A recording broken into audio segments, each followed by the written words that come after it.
નમસ્કાર મિત્રો, વિડીયોમાં તમારું સ્વાગત છે। જી હા મિત્રો, અત્યારે હાલ મોટા અને મહત્વના સમાચાર સામે આવી રહ્યા છે। તો મિત્રો, સમાચારમાં વાત કરીએ તો રસોડામાં કરવામાં આવતી નાનકડી ભૂલ ક્યારેક ખતરનાક પરિણામો આપી શકે છે। સોશિયલ મીડિયા પર તાજેતરમાં વાયરલ થયેલા એક વિડીયોમાં ખતરાથી ફરી ચર્ચામાં લાવી દીધો છે।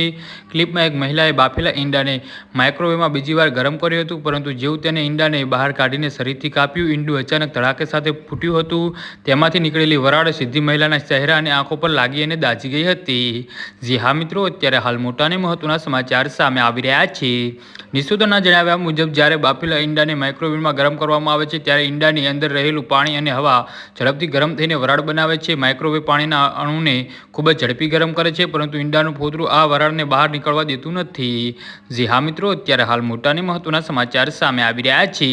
આથી ઈંડાની અંદર દબાણ વધતું જાય છે અને જેવું ઈંડાને કાપવામાં આવે છે તો આ દબાણ અચાનક બહાર નીકળે છે અને ઈંડું ધડાકે સાથે ફાટી જાય છે।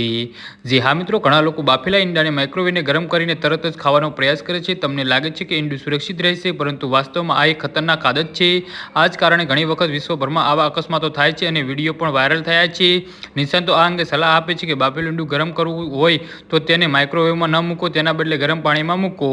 જી હા મિત્રો, તો આના વિશે તમારું શું કહેવું છે તો કોમેન્ટ બોક્સ